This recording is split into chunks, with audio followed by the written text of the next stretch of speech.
जो पैसा आया था 1947 करोड़ का इकरा से एक बजट बन के आया था जी, और उसमें स्मार्ट सिटी लिमिटेड एक कंपनी बनानी थी।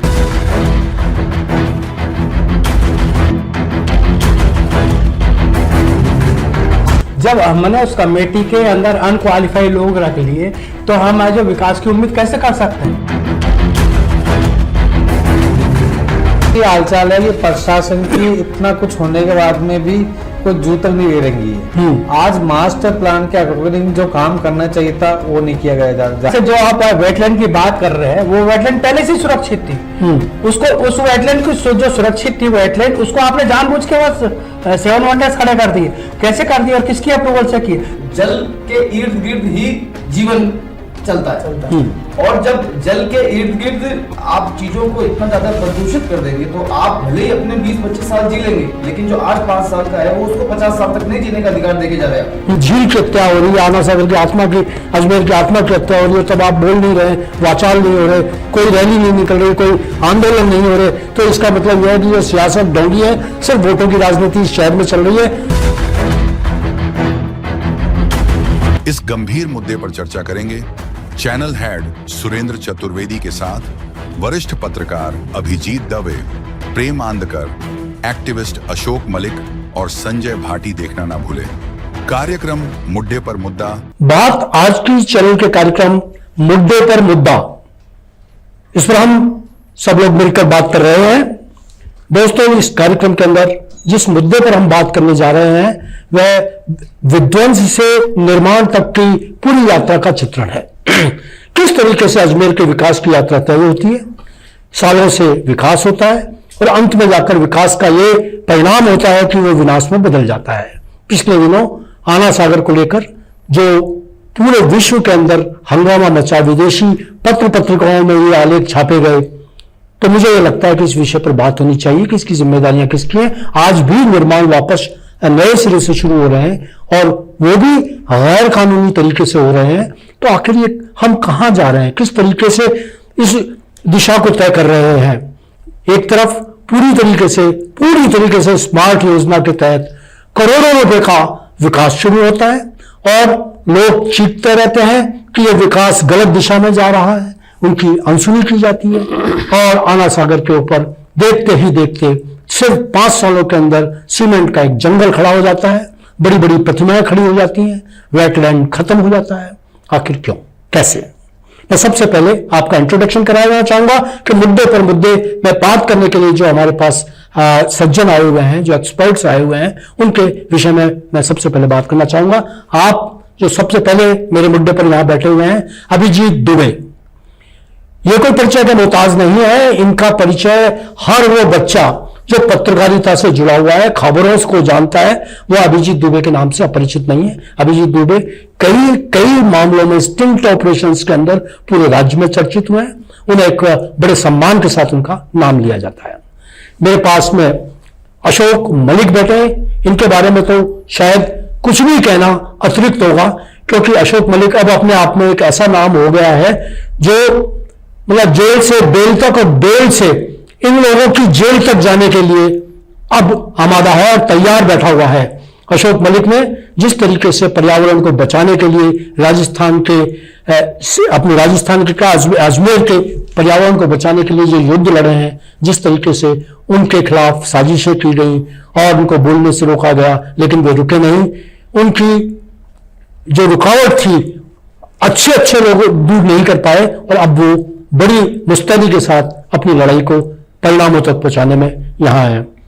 हमारी टीम के तीसरे साथी जो हैं वो मेरे पास बैठे हुए हैं। प्रेम आनंदकर साहब हैं, वरिष्ठ पत्रकार, ब्लॉगर और बेबाक और बड़े सुनिश्चित तरीके से आगे की ओर बढ़ने वाले पत्रकार हैं। मैं इनके आगे बढ़ूं तो आप हैं संजय भाटी, आप एक्टिविस्ट हैं और हमेशा जनहित के मुद्दों पर लड़ाई लड़ते हैं। उन्होंने कई मुद्दों पर लड़ाइयां लड़ी, जीती। अभी स्वामी दयानंद स्मारक का जो मार्गाधिकार जो अधिकार है उसको जो वो हुआ है, उस पर आपकी चल रही है कार्रवाई। इस तरीके से मैं कह सकता हूं कि इस पूरी टीम के अंदर हमारे जो विशेषज्ञ लोग बैठे हुए हैं, जो पैनलिस्ट हैं, वो सारे ऐसे लोग हैं जो इस शहर के लिए नए नहीं हैं। तो चलिए मैं परिचर्चा शुरू करूंगा कि विकास से विनाश तक किस तरह विकास की यात्रा रही और कहां कहां झोल आए। सबसे पहले मैं अशोक जी आपसे बात शुरू करूंगा, उसके बाद में हम लोग सब शामिल हो जाएंगे आपके मुद्दों पर, हम भी बात करेंगे, आप हमारी हम बात करेंगे। आप बताइए सर। इसकी शुरुआत हुई 2021 में जी। 2021 में जो स्मार्ट सिटी थी उसने अपना काम करना शुरू किया जी और आना सागर में सबसे पहले उन्होंने एक बर्ड पार्क बनाना निश्चित किया जी। उसके लिए 1 करोड़ की राशि रखी गई जी। उस बर्ड पार्क की जो जगह थी, उस बर्ड पार्क था ये अपने सागर विहार के बिल्कुल एंड में जाके, जहां पे एक मल्टी स्टोरी बिल्डिंग बनी हुई है 4-5 फ्लोर की, जी। उसके पास जो जगह खाली पड़ी थी जिसमें नाले का पानी आ रहा था, उसको इनने चूज किया बर्ड पार्क बनाना। जी। नाले का पानी सबसे अच्छा लगा होगा उनको। हाँ जी। कि साहब ये बर्ड पार्क बनाया जाए। जब हमने उनको कहा कि भाई इसके पास में तो मंदिर है, सारा दिन घंटियां बजती हैं, बर्ड आके रुकेगा कैसे? बिल्कुल। तो उसके ऊपर चिन्मयी गोपाल उस जमाने में एसीओ थी नगर निगम की और एसीओ स्मार्ट सिटी थी जी। मैंने उनको बोला तो उन्होंने इसको रोकने की कोशिश करी। और यहाँ पे अविनाश शर्मा, क्योंकि 10वीं बोर्ड मीटिंग में यहाँ पे भवानी सिंह देता वो एलएसडी के सेक्रेटरी आ गए जी। वो प्रभारी यहाँ के प्रभारी भी थे और उन्होंने सबसे पहले शुरुआत करी इस बर्ड पार्क बनाने की। विरोध के बावजूद आज भी वो बर्ड पार्क में, मैंने उनको ये भी बताया, उसकी पीएच वैल्यू बताई कि 10 के ऊपर है, इसमें कोई पेड़ सरवाइव नहीं हो सकता, जो पुराना यूकेलिप्टस है वही चल रहे हैं, आपकी बर्ड पार्क यहाँ संभव नहीं है, आपका पानी नालों का आ रहा है। उसके बावजूद उनने वो 1 करोड़ रुपए पानी में फूंक दिया। अगला चरण शुरू हुआ इसके बाद में, जो शुरू करा, ये जो पैसा आया था 1947 करोड़ का इकरा से एक बजट बन के आया था जी। और उसमें स्मार्ट सिटी लिमिटेड एक कंपनी बनानी थी जो एसपीवी का काम करती जी। स्पेशल पर्पस व्हीकल, वो थी एसपीवी। और पीएमसी वो थी आपकी वो एजेंसी जो आपके प्रोजेक्ट को बनाएगी, प्रोजेक्ट के ऊपर वर्क कराएगी और उसकी मॉनिटरिंग करेगी। और एसपीवी का काम था उस मॉनिटरिंग को उस सरकारी ढांचे के अंदर लाना, जो सरकारी नियम है उसमें लाके उसको आगे बढ़ाना जी। तो इसके लिए जो अधिकारी नियुक्त किए गए और जो एजेंसी ली गई, वो पहले दिन से ही वो एजेंसी में ऐसे लोग शामिल कर लिए गए जो कि क्वालिफाइड ही नहीं थे जी। यदि उनकी क्वालिफिकेशन देखें और जो उन पे अधिकारी लगे उनको कंपेयर करें तो वो कहीं मेल ही नहीं खाते थे। उनका एक्सपीरियंस भी नहीं था, कुछ भी नहीं था। तो इस मामले को उठा के मैंने एक पीआईएल के माध्यम से 2021 में राजस्थान हाईकोर्ट में लगा दिया कि साहब जब आपकी कंसल्टेंसी के अधिकारी ही सक्षम नहीं होंगे तो फिर वो प्रोजेक्ट कैसे बनेगा। लेकिन उसके बावजूद मलिक साहब आप कहेंगे कि आपने उनको हटवा दिया या वो जारी रहा उनका? नहीं, वो लोग नहीं हटे, वो नहीं हटे ना, वो नहीं हटे। और उसी का परिणाम है कि जब विकास की जो यात्रा शुरू हुई थी वो अब यहाँ तक आ गई है। जो विकास की जो यात्रा शुरू हुई थी उसकी जो नींव डली ना, वो नींव ही बिल्कुल हल्की थी। क्यों, आप क्या कहना चाहेंगे? नहीं, बिल्कुल मलिक साहब जो कि 2021 की बात कर रहे हैं, तो ये सर्व सूचित है कि 2020 में कोविड लगा था। कोविड के दौरान कई सारे रेस्ट्रिक्शंस आ गए थे और अनऑडिटेबल चीजें जो थी वो बहुत ज्यादा चल रही थी, जिनका ऑडिट नहीं होता मेडिकल और हेल्थ के सहारे से। और जैसा मलिक साहब ने बताया कि जो कंसल्टेंसी में एक्सपेक्टेड नॉर्म्स वाले या उस मानक को पूरा करने वाले व्यक्ति शामिल नहीं थे और विरोध दर्ज करने के बाद भी लगातार काम होता रहा, तो शेयर पर शेयर मिलती रही। अगर बर्ड पार्क वाले ऑब्जेक्शन पर ही सस्टेन कर दिया जाता तो शायद आज 125 करोड़ 150 करोड़ या वो 200 करोड़ भी हो सकते हैं। जी। तो कहानी शुरू हुई है, तो प्याज के छिलके 1-2 परतें खुली हैं, तो आगे और कितनी परतें खुलना बाकी है। तो ये जनता का पैसा जो है वो इतना ज्यादा व्यर्थ नहीं होता। और वेटलैंड, अगर उसको वेटलैंड को बहुत सरल शब्दों में समझा जाए तो झील के आसपास का वो इलाका जहां पक्षी जो है विचरण कर सके, उनका एक अपना टेरिटोरियल ड्रेन आप तैयार करके दीजिए उनको, ताकि झील के आसपास जो हैबिटाट के लोग हैं, जो जलीय जीव हैं या जो उसके आसपास जो अपना रहन बसेरा रखते हैं वो लोग रहे। लेकिन बर्ड पार्क से जो अनदेखी शुरू हुई और उस अनदेखी में माने न माने, लेकिन तत्कालीन सरकार की मौन स्वीकृति बहुत बड़ी जिम्मेदार थी। अब चाहे उसमें किसी भी आप उसको गिलास के पानी के रूप में देखें, चाहे वो चाहे आधा खाली, चाहे आधा भरा, लेकिन सक्षम जो प्राधिकारी थे वो सरकार थी, उससे आप जिम्मेदारी से पल्ला नहीं जुड़ते। आज भले ही आप विपक्ष में होंगे, ये कह दो कि आप जांच करा लीजिए, लेकिन जांच की नौबत क्यों आने दी आपने? जब आपकी सरकार थी, आपके अधिकारी उसको एग्जीक्यूट कर रहे थे, आपके सामने जब विरोध करने वाले व्यक्ति जो आज जिनकी विरोध पर एनजीटी और सुप्रीम कोर्ट ने मोहर लगा दी है, वो जब प्रारंभिक स्टेज पर ही विरोध कर रहे थे, तो वही खत्म। सुरेंद्र जी, मैं इसमें ये कह रहा था, मैं दोनों साथियों की बात से बहुत ज्यादा सहमत हूँ। जब हमने उस कमेटी के अंदर अनक्वालिफाइड लोग रख लिए, तो हम आज विकास की उम्मीद कैसे कर सकते हैं? जिनको विकास का ढांचा पता नहीं, विकास कैसे होएगा, जिनको इंजीनियरिंग की जानकारी नहीं, जिनको नॉर्म्स का पता नहीं, वो विकास का खाका खींचेंगे, तो आप जाहिर है अब आप मलिक साहब थोड़ा सा हमें ये बताएंगे, हमारा ज्ञानवर्धन करेंगे। मेरा एक निवेदन है कि स्मार्ट सिटी की गाइडलाइन में ये क्या है, जो ना ये ताबूत खड़े किए हैं कई जगह है, ये स्मार्ट सिटी की जो गाइडलाइन थी, मैंने उसका भी पूरा अध्ययन किया। इसका कारण है, मेरे को स्मार्ट सिटी के पीछे किसने लगाया? धर्मेंद्र भटनागर जी थे, जो यहाँ के संभागीय आयुक्त थे। वो बीच में आईपीएस हो गए थे, बंगाल कैडर पे गए थे, तब वो मेरे टच में आए, और उनके जो सुसुन महोदय थे वो गवर्नमेंट कॉलेज के प्रिंसिपल होते थे। आप तो सीधा सीधा ये बताओ कि ये जो स्मार्ट सिटी गाइडलाइन थी, उसमें ये सारी चीजें जो इन्होंने की है वो थी, उन्होंने थी क्या? उसमें क्या होना चाहिए था उसके अंदर? उसमें एरिया बेस्ड प्रोग्राम था, जिसमें 13 वार्ड लिए गए। वो 13 वार्ड ये थे। स्मार्ट सिटी मिशन का एम ये था कि आपके सबसे पहली चीज, आपका जो शहर की जो इंफ्रास्ट्रक्चर डेवलपमेंट, इंफ्रास्ट्रक्चर जो आपकी वॉल सिटी है, उस वॉल सिटी में जो लोग बाग एक तरह से ऐसा जीवन व्यतीत कर रहे हैं जो उनकी बीमारियों के लिए जिम्मेदार है, उनके जो बच्चों का डेवलपमेंट नहीं हो रहा, उनके पास खेल मैदान नहीं है, ऐसे लोगों को एक एरिया बेस्ड डेवलप करके ऐसा जगह देना कि लोग बाग उसकी तरफ अट्रैक्ट हो, और वहां से वो ऑटोमेटिक जो डेंसिटी वॉल सिटी पे और शहर, आप ये बताइए स्मार्ट सिटी की जो गाइडलाइन है उसके अकॉर्डिंग इन्होंने कितना अकॉर्डिंग किया और कितना उसके विपरीत जाके किया? आप तो स्मार्ट सिटी के जानकार बता रहे हैं कि जितना भी काम हुआ ना वो उस हिसाब से हुआ नहीं। अभिजीत जी ने वही बात कह रहे हैं, मैं भी वही बात कह रहा हूँ कि वो उस हिसाब से क्या करेंगे आप?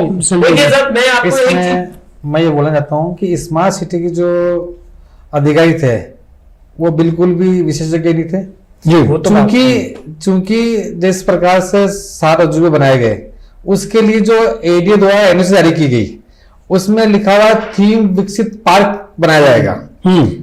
जब थीम विकसित पार्क का मतलब होता है कि जो पेड़ पौधों से आकृति बनाई जाएगी, उन्होंने बना दी उसकी जगह पक्के निर्माण कर दिए। यानी कि उन्होंने एडीए की एनओसी का भी मिसयूज करके विपरीत जाके कार्रवाई करी है। मैं स्मार्ट सिटी के जो अधिकारी थे वो बिल्कुल भी इस काम करने लायक नहीं थे। और जो कि पूरा मतलब बेटे का पूरा एक कितने करोड़ों रुपए का आप किसी मतलब ये सोचता है कि अगर मोची है उसको अगर खाती का काम दे दिया है, खाती को लोहार का काम दे दिया है। मैं आपको एलिवेटेड ब्रिज का बताऊं जी। एलिवेटेड ब्रिज का सिंगल टेंडर लिया गया, और जब एलिवेटेड ब्रिज का तीसरा पिलर बन रहा था तो मैंने देखा कि वो उसमें वेल्डिंग कर रहे। उसके लिए 2 अधिकारी थे, यहाँ पे गोस्वामी जी थे जो कि उस पीएमसी में इंजीनियर थे, और उनके साथ में एक माथुर साहब थे। उन लोगों को बताया, और हर 15 दिन में उस पीएमसी की जो भी ठेकेदार थे उसकी रिपोर्ट पीएमसी के जो ये एक्सपर्ट थे उनको 15 दिन में एसपीवी के सामने सबमिट करनी थी। उनने 2 रिपोर्ट सबमिट करी। उस रिपोर्ट्स को जब मैंने कलेक्टर के सामने डिस्कशन में लाया, मैंने कहा ये आप क्या करवाने जा रहे हैं? प्रकाश जी राजपुरोहित थे उस जमाने में। जब मैंने उनको बताया कि साहब ये गलत है, और ये जो सिम्फोनिया ग्राफिक है, हम तो सोच रहे थे कोई ये विदेशी कंपनी होगी, ये ग्राफिक कंपनी थी।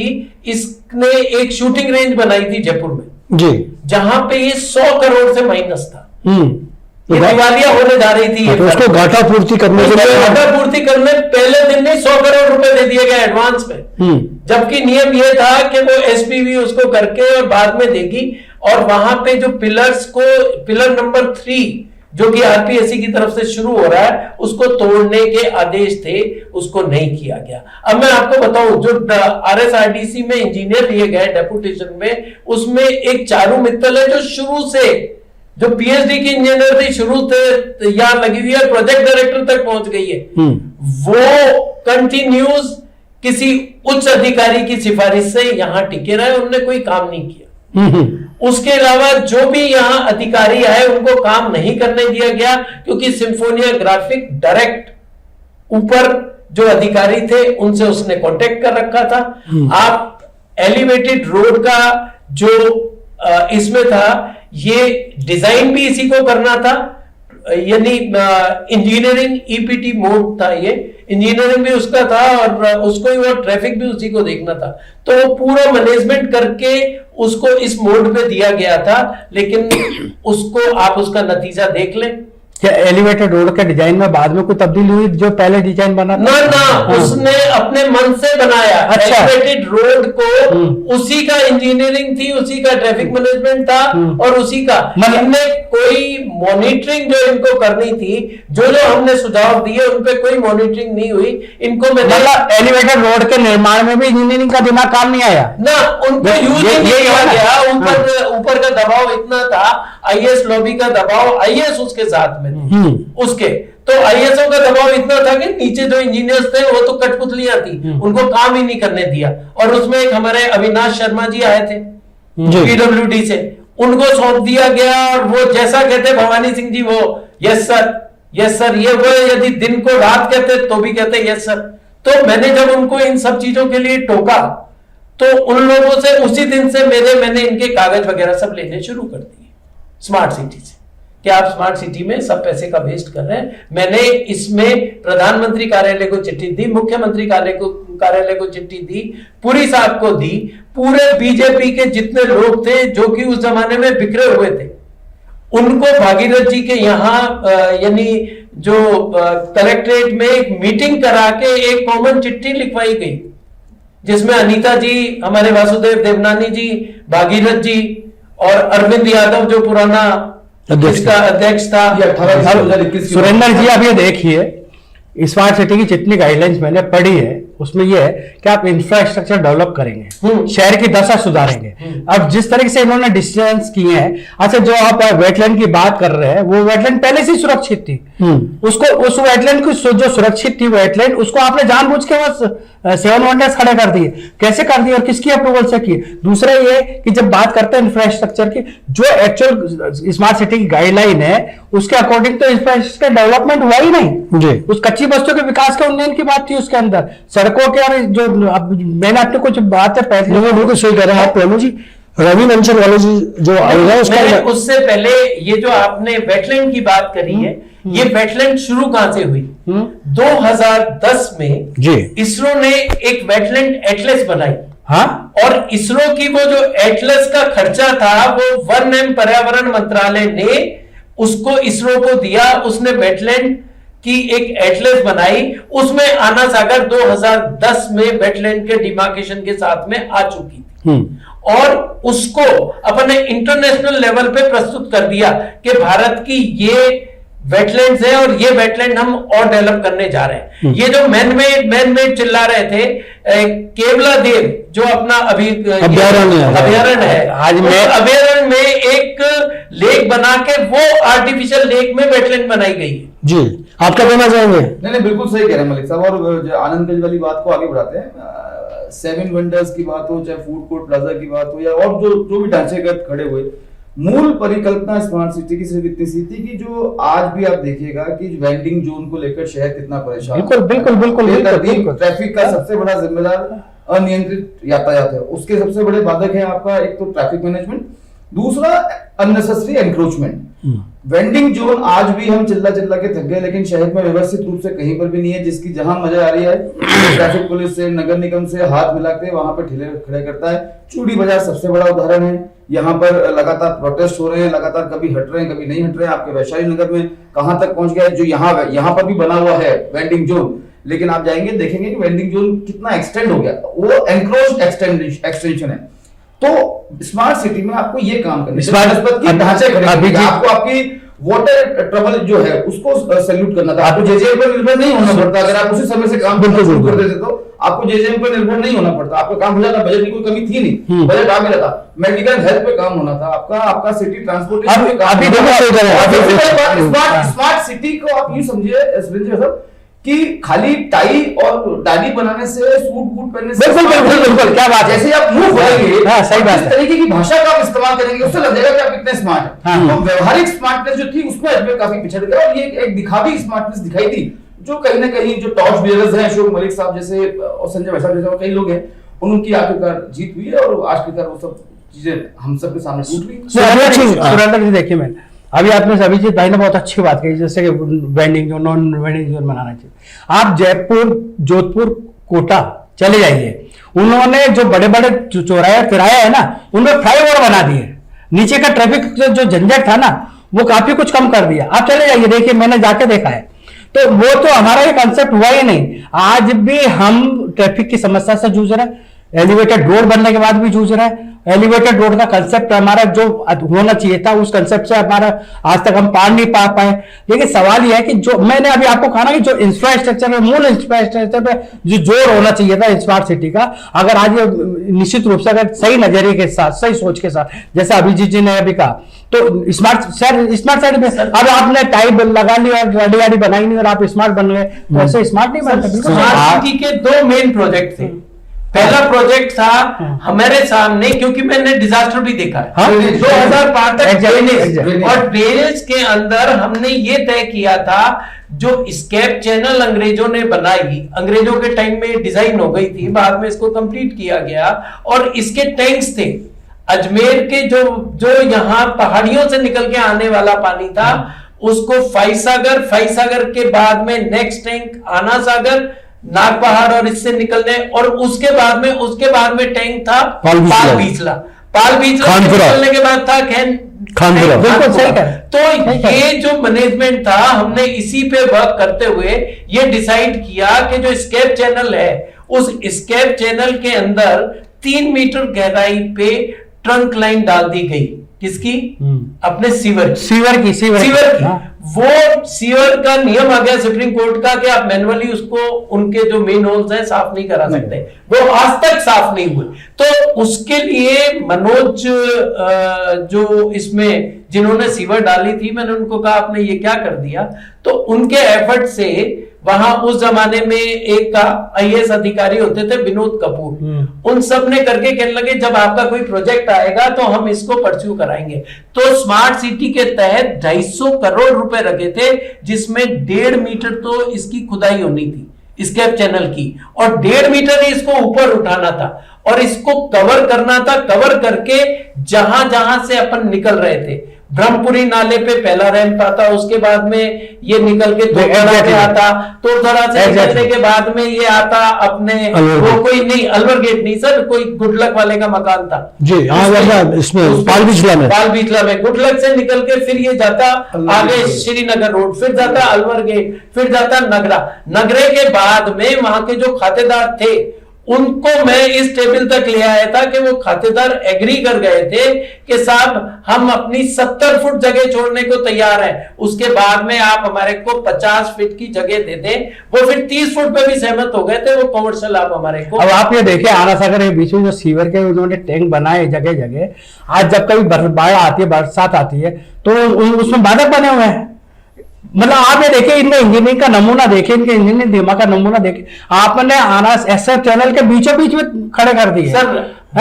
वो जो हमारी अब जो आप जो कह रहे हो कि उनको पहले गहरा करके फिर ऊपर तक ले जाके फिर कवर करना चाहिए था, वो काम तो इन्होंने बिल्कुल कुछ भी नहीं हुआ। देखो वो तो हुआ नहीं। अविनाश शर्मा ने ये कह दिया कि साहब ये अब्दुल रहमान वर्सेस सरकार का उल्लंघन है, जबकि वो हो जाती ना, ऊपर हो जाती, उसका काम भी हम उल्टा शुरू कर रहे थे। काम हम यहां से शुरू नहीं करवा रहे थे, हम खानपुरा के लेवल से ला रहे थे, क्योंकि ड्रेनेज का नियम होता है कि जहां आखिरी गिर रहा है वहां पे ड्रेनेज प्रॉपर होना चाहिए। उसका एग्जाम्पल मेरे को देखने को मिला था नगरे के अंदर, जो ये जहां पे ये जानकी नानकी जो भी है, हाँ। वो है, उसके पास में पीछे से जो नाला आ रहा था नया घर गुलाबबाड़ी का राजा कोठी स्कूल से निकलता हुआ, उसकी चौड़ाई थी 40 फुट, यहां आके उसकी चौड़ाई इनने 2 फीट कर दी। अब तो आप वो सारा का सारा पानी यानी मेयो गर्ल्स की तरफ और पूरी ये जो कॉलोनीज बनी हुई है इसमें भरा रहता है। आप कहना चाहते हैं कि स्मार्ट सिटी का पैसा सही नहीं, आप क्या अल्टरनेटिव अब मैं एक दूसरी बात और करना चाह रहा हूँ, एक दूसरी बात और करना चाह रहा हूँ। देखिए, जो होना था उसका नतीजा हमने भुगत लिया। जो हम बात कर रहे हैं कि जो होना चाहिए था वो नहीं हुआ, और जो हुआ वो नहीं होना चाहिए था, है ना। दोनों चीजें हो गई, उसका नतीजा हमने भुगत लिया। लेकिन क्या इससे हम शिक्षा ले रहे हैं? क्या आज भी हम कानून कायदों से स्मारक, हमारे यहाँ की जो धरोहर है उनकी रक्षा, उनका निर्माण कर रहे हैं? नहीं कर बिल्कुल रहे है, क्या कर रहे हैं? नहीं कर रहे बिल्कुल हैं। बताएं। आज भी हालचाल है कि प्रशासन की इतना कुछ होने के बाद में भी कोई जू तक नहीं गिरेंगी है। आज मास्टर प्लान के अकॉर्डिंग जो काम करना चाहिए था वो नहीं किया गया जा रहा है। मार्ग अधिकार जो कि अशोक उद्यान के सामने दयानंद स्मारक बनाया जा रहा है जी, वहां पर सड़क की चौड़ाई 60 फीट छोड़ी इन्होंने। कितनी? 60 फीट सिर्फ सड़क पर, जबकि सड़क की चौड़ाई वहां 200 फीट है और सेंटर बिंदु से 100 फीट छोड़ के बनाना चाहिए था उनको। ये तो सच है ना? सुप्रीम कोर्ट का ने भी इसमें कोई रूलिंग हाँ, दे रखी है। मार्गाधिकारी अधिकारी के अंदर मतलब कि सड़क की जमीन पे ही बना दिया वो, और फिर 30 फीट सेटबैक छोड़ना था वो नहीं छोड़ा, एनओसी प्राप्त नहीं करी। उसके बावजूद सारे अधिकारी जो आईएएस आरएस है हमारे अजमेर के, वो आए दिन जाते हैं जयपुर किसी न किसी काम से, उन सब ने उसको देखा है, सबने आंखों पट्टी बांध रखी कि अजमेर को बोलने वाला ही नहीं, जो हो रहा ठीक है। एक तरह से वहां पे दुर्घटना का एक्सीडेंट जोन बना दिया इन्होंने, उसको बनने दिया जा रहा है अभी अब तक। उसमें एक थोड़ा सा एक शांति नहीं वहां पे। अब मुझे आपके डॉक्टर साहब एक बात बताइए कि किसने दिया ये जमीन, किसके द्वारा दी ये गई? जमीन अजमेर विकास प्राधिकरण द्वारा दी गई, और नोटिस भी अब वो तोड़ने के वही दे रहा है। हाँ। वैसे वो वजह इसलिए कि मेरे जैसे व्यक्ति ने वहां, मैंने खुद ने शिकायत करी, मैं जयपुर से आया था तो मैं एक्सीडेंट होने में बचा, तो मैंने कहा एक्सीडेंट, तो वहां मैंने ध्यान से देखा तो मालूम पड़ा कि ये जगह तो सड़क के बीच में बना दिया इन्होंने उठा के इसको, एक्सीडेंट जोन स्थापित कर दिया उन्होंने।